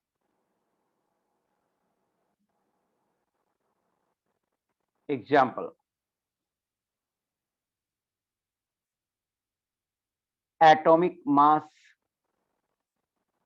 Of oxygen 16 AMU बराबर 16 into 1.67 into 10 to the power -24 gram. Atomic mass of oxygen होता है 16 into 1.67 into 10 to the power -24 gram. Atomic mass of oxygen atom होता है या तो 16 AMU, या मैं पिछली क्लास में बताया था 1 AMU में होता है 1.67 इंटू 10 टू द पावर -24 ग्राम। तो अगर ग्राम में बोलना है तो इतना ग्राम बोलना। अगर मैं आपसे पूछूं एटॉमिक मास ऑफ सोडियम कितना होगा, तो आप कितना जवाब देंगे, बोलिए, सही सही लिखिएगा। ऑफ कोर्स मास लिख रहा हूं तो यूनिट लिखिएगा। 23 AMU। अगर मैं आपसे पूछूंगा कि ग्राम में बोलिए, तो 23 by Na gram. 1 by Na इतना ही आता है, 1 बाई Na इतना ही आता है, 23 बाई Na ग्राम।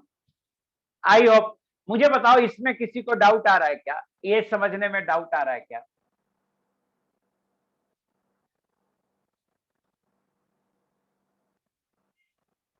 अब देखिए relative atomic mass, Sonu Kumar को डाउट आ रहा है, सोनू कुमार थोड़ा क्लियर करना। अभी नहीं क्लियर होगा, ये बहुत बेसिक है, अभी नहीं क्लियर होगा तो आपका पूरा मोल कॉन्सेप्ट गोल हो जाए। सोनू कुमार क्या डाउट आ रहा है, या डाउट आ रहा है तो आप हमसे थोड़ा सा व्हाट्सएप पे बात कर लेना।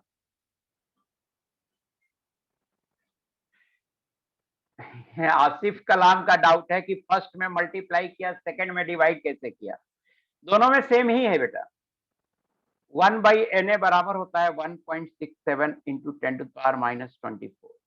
तो इससे मल्टीप्लाई करो या 1/na से मल्टीप्लाई करो, बात बराबर है। तो 1/na से मल्टीप्लाई करो या 1.67 इंटू 10⁻⁻24 से मल्टीप्लाई करो, बात बराबर है।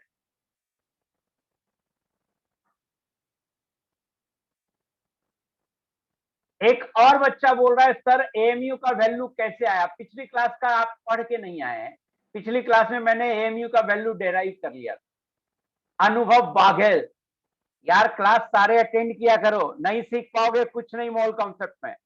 पिछली क्लास में ही 1 एएमयू बराबर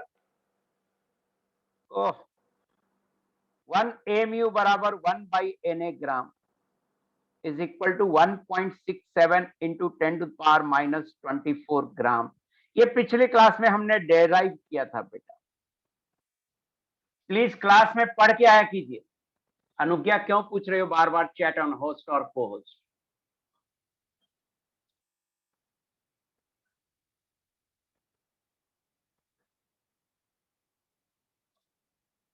तुम्हारा जहां लिख रही हो मुझे दिखाई पड़ रहा है, जहां भी लिख रही हो मुझे दिखाई पड़ रहा है। रिलेवेंट होता है तो हम बात कर लेते हैं। 10 बार एक ही सवाल को पूछ रहे हैं, नेग्लेक्ट करेंगे तब भी। देखिए ये 1 एएमयू में इतना होता है, पिछली क्लास में डेराइव किया था। और एक बार फिर से बोल रहा हूं, अभी फिर से मैं आपको 1-2 क्लास टाइम दे रहा हूं। अगर आपने 1-2 क्लास में नहीं सुधारा मोल में तो फिर आगे दिक्कत होगी। फिर से बोल रहा हूं मैं।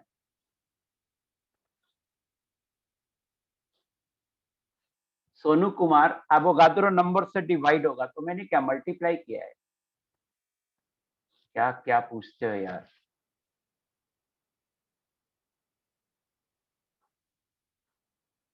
आइए आगे देखते हैं। एएमयू में बहुत दिक्कत होती है बच्चों को, 1-2 दिन में सुधार लो एएमयू, नहीं तो फिर आपका दिक्कत खत्म ही नहीं होगा और कभी भी मोल समझ में नहीं आएगा। एटॉमिक मास हो गया। सेकेंड है रिलेटिव एटॉमिक। और एएमयू से रिलेटेड कोई भी दिक्कत है तो आप हमसे व्हाट्सएप पे पूछ लो। रिलेटिव एटॉमिक मास,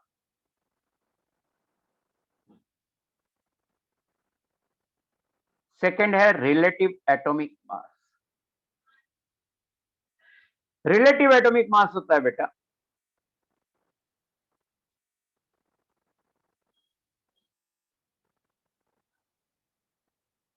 हाँ मैंने नेक्स्ट क्लास का होमवर्क डिस्कस करने के बारे में नहीं बताया।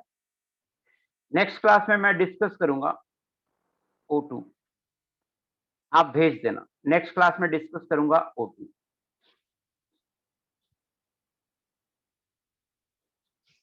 रिलेटिव एटॉमिक मास, ध्यान दीजिए, नेक्स्ट क्लास में डिस्कस करूंगा O2।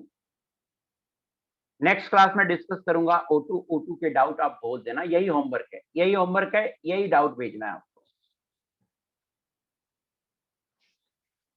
Relative atomic mass, relative atomic mass होता है atomic mass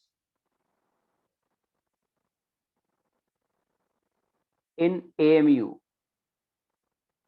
divided by 1 AMU। Relative atomic mass होता है atomic mass in AMU divided by 1 AMU। Atomic mass in AMU divided by 1 AMU। तो मुझे बताइए कि relative atomic mass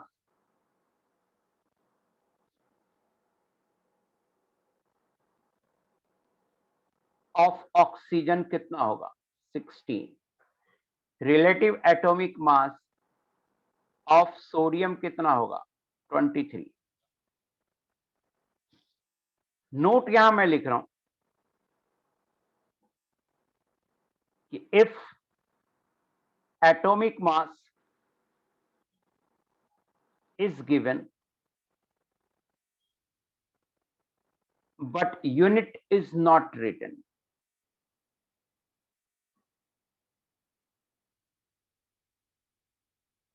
then we assume relative atomic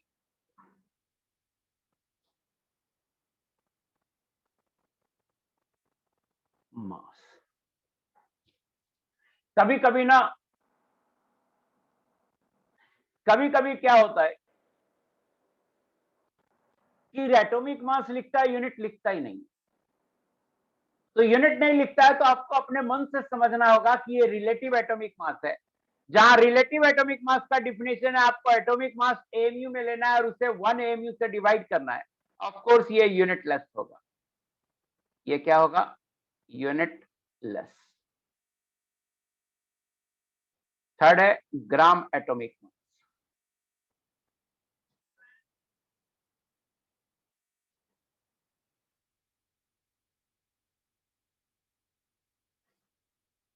atomic mass of 1 mole of atom.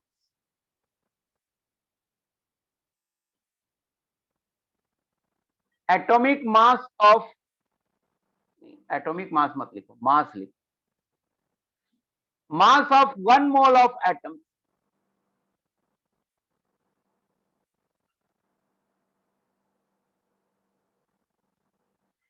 expressed in gram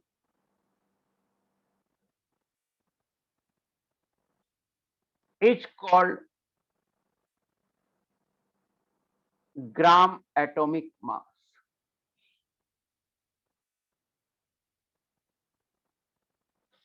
Mass of 1 mole of atoms expressed in gram is called gram atomic mass. 1 mole atom का मास, देखिए ध्यान दीजिएगा, बहुत अच्छे से ध्यान दीजिएगा। ऊपर एटॉमिक मास में मैंने बोला 1 एटम का मास, नीचे रिलेटिव एटॉमिक मास में भी मैंने बोला 1 एटम का मास। ग्राम एटॉमिक मास में 1 एटम का मास नहीं है। आप मुझे बताओ ग्राम एटॉमिक मास में कितने एटम का मास है? मुझे ये बताओ कि ग्राम एटॉमिक मास में कितने एटम का मास? एन एटम का मास है। ग्राम एटॉमिक मास में 1 मोल एटम का मास है।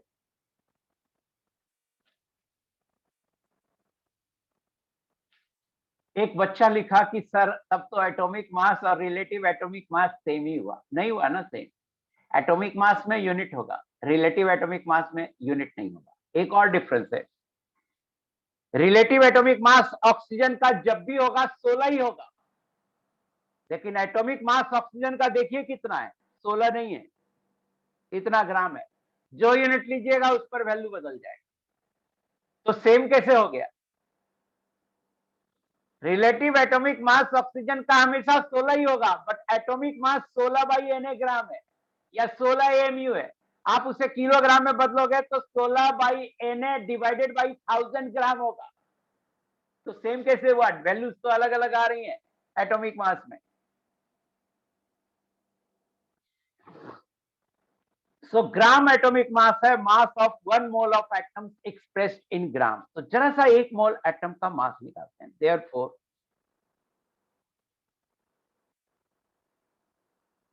ग्राम एटॉमिक मास ऑफ ऑक्सीजन बराबर हो जाएगा। तो मुझे बताइए 1 एटम ऑक्सीजन का मास ग्राम में कितना होता है? तो 16/Na ग्राम। 1 एटम का मास होता है 16/Na ग्राम। और कितने एटम का मास निकालना है? 1 मोल एटम का मास निकालना है। तो 1 मोल एटम का मास निकालने के लिए Na से मल्टीप्लाई कर दीजिए ग्राम। Na कैंसिल हो जाएगा, ये होगा 16 ग्राम। कहिएगा सर आप ऐसे मत सोचना प्लीज कि Na से डिवाइड कर दिया, Na से मल्टीप्लाई कर दिया, क्यों? मैंने ये क्या है, ये क्या है? ये है mass of 1 oxygen atom in gram.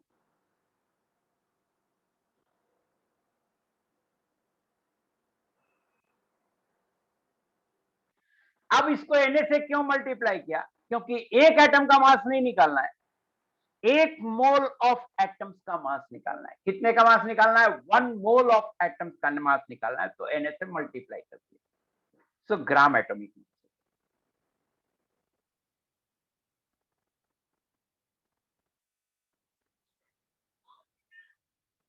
gram atomic mass is also equal to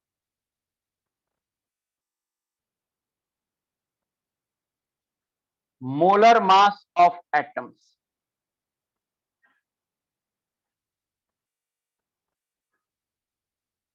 in gram. किसी एटम का जो मोलर मास होगा ग्राम में, वो ग्राम एटॉमिक मास के बराबर होगा, जहां मोलर मास है mass of 1 mole of substance.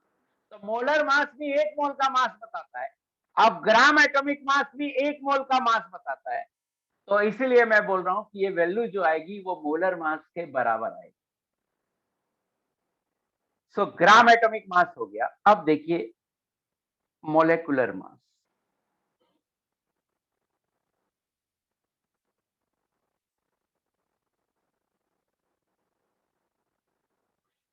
Molecular mass होता है mass of a single molecule.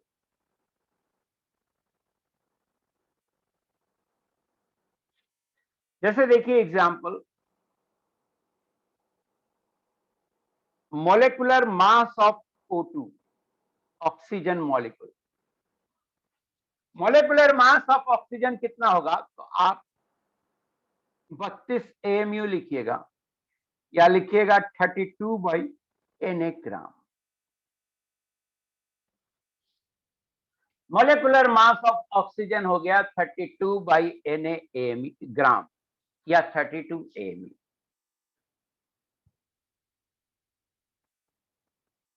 Molecular mass of CaCO3 क्या होगा? CaCO3 तो कैल्शियम का होता है 40, कार्बन का होता है 12 और ऑक्सीजन का हो जाएगा 3 ऑक्सीजन है 3 into 16, 40 + 12 + 3 into 16 AMU is equal to 100 AMU is equal to 100/Na gram.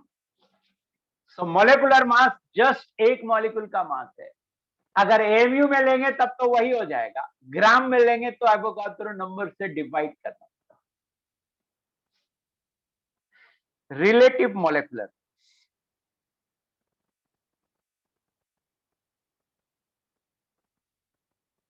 relative molecular mass,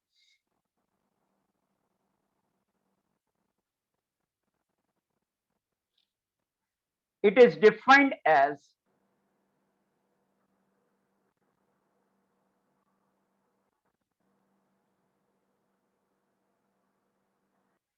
relative molecular mass is equal to molecular mass in AMU divided by 1 AMU। Relative molecular mass होता है molecular mass in AMU divided by 1 AMU। Of course ऊपर AMU में ले रहे हैं, नीचे AMU है, unitless होगा।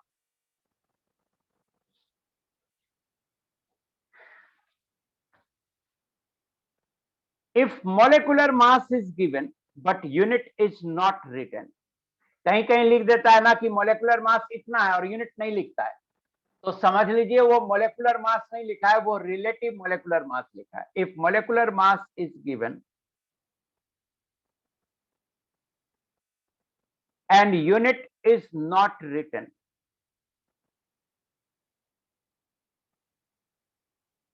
then we assume it is relative molecular mass। Example देखिए,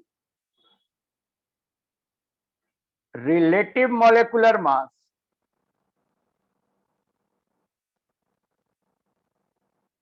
ऑफ ऑक्सीजन कितना होगा बेटा? तो 32, और relative molecular mass of CaCO3 कितना होगा बेटा? तो 100, यूनिटलेस। नेक्स्ट है ग्राम मोलेकुलर मास।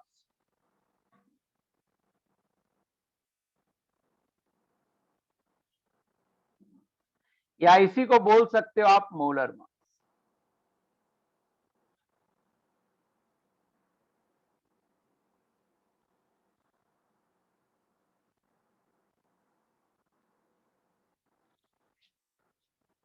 मोलेकुलर मास एक मॉलिक्यूल का मास होता था। आप देखो मोलेकुलर मास ऊपर लिखा हुआ है mass of a single molecule. तो मोलेकुलर मास एक मॉलिक्यूल का मास होता था और रिलेटिव मोलेकुलर मास भी एक मॉलिक्यूल का मास ही होता था, क्योंकि उसमें बताते थे एक मॉलिक्यूल का मास एक एएमयू के रिस्पेक्ट में कितना भारी है। रिलेटिव मोलेकुलर मास में ये बताते थे कि एक मॉलिक्यूल का मास एक एएमयू के रिस्पेक्ट में कितना भारी है। सो ग्राम मोलेकुलर मास देखिए, प्लीज मत लिखा करो, टाइम हो गया, मेरे पास घड़ी होती है, इतना भी मत समझो, इतना भी भिखारी नहीं समझो मुझे कि मेरे पास घड़ी नहीं होती है। सो सही जगह पे मैं खुद ऑफ कर दूंगा, आप मेरा कंसंट्रेशन बिगाड़ते हो, टाइम हो गया लिख के। Gram molecular mass of 1 mole of molecule expressed in gram is called gram molecular mass. Mass of 1 mole of molecules expressed in gram is called gram molecular mass. एक मोल मॉलिक्यूल का मास ग्राम में express करना है। ध्यान दीजिए, ये एक मॉलिक्यूल का मास नहीं है, एक मोल मॉलिक्यूल का मास है, मींस Na मॉलिक्यूल का मास है, means 6.023 into 10 to power 23 molecules का मास। जैसे देखिए ग्राम मोलेकुलर मास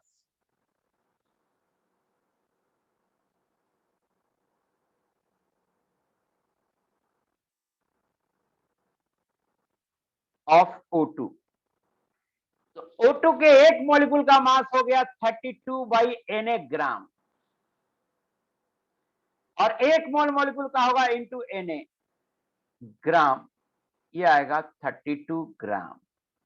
कहिए ऐसे मत सोचना कि Na से डिवाइड किया और Na से मल्टीप्लाई किया, ये है mass of 1 molecule of O2 इन ग्राम, जैसे ऊपर लिखा था यहां पे।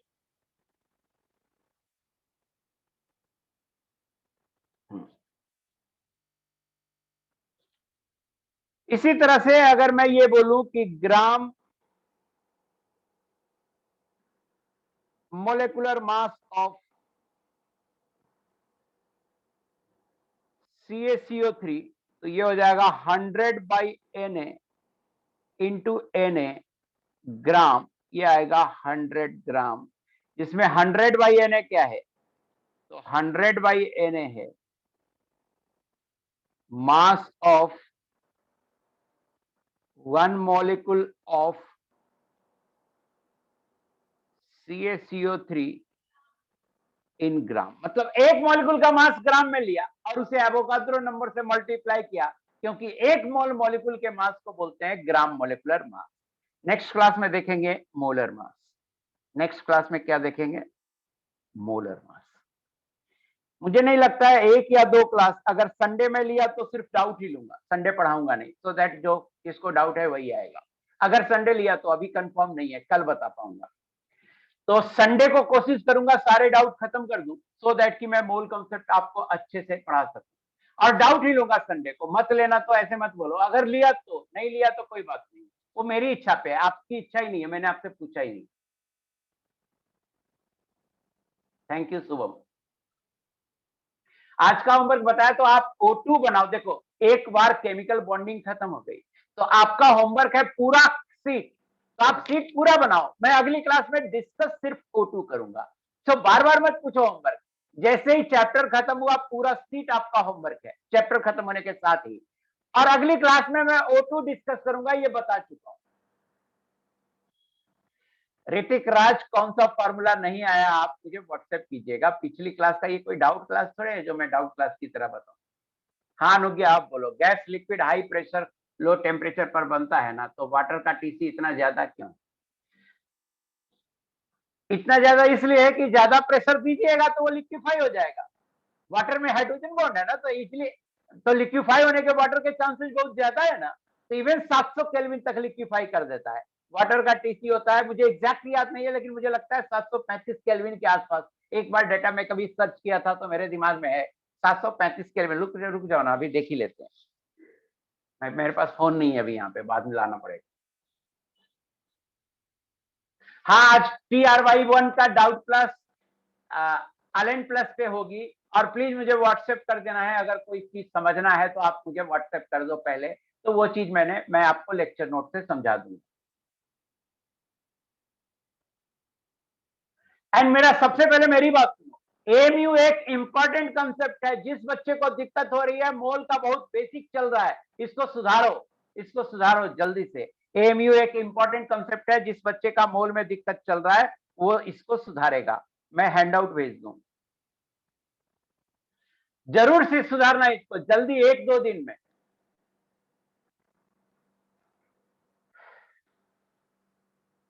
देखिए, मेरी 2 डाउट है, आज और कल। तो आज तो मुझे केवल अलेन प्लस पे लेने दीजिए, मैं कल कोशिश करूंगा कि आपको जूम पे ले लूंगा, कल वाली डाउट का।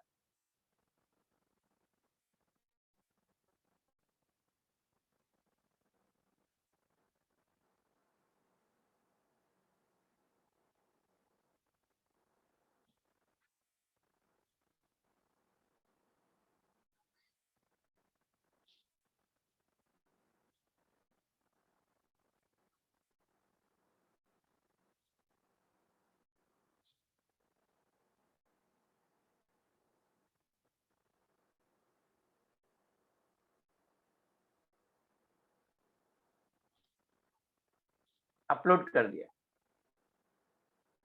ओके, मोल कॉन्सेप्ट की पीडीएफ डाल दूंगा, ठीक है। Thank you Anubhav Baghel, thank you.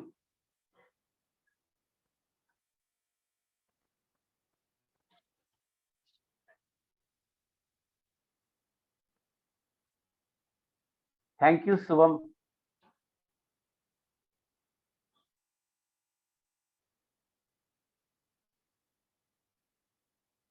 Aditi Kumar, I love you sir, I love you too. Thank you very much Aditi Kumar. So मेरी नेक्स्ट क्लास भी है अभी, तो अभी मेरी नेक्स्ट क्लास है, तो अब मैं बंद कर रहा हूँ। Thank you very much.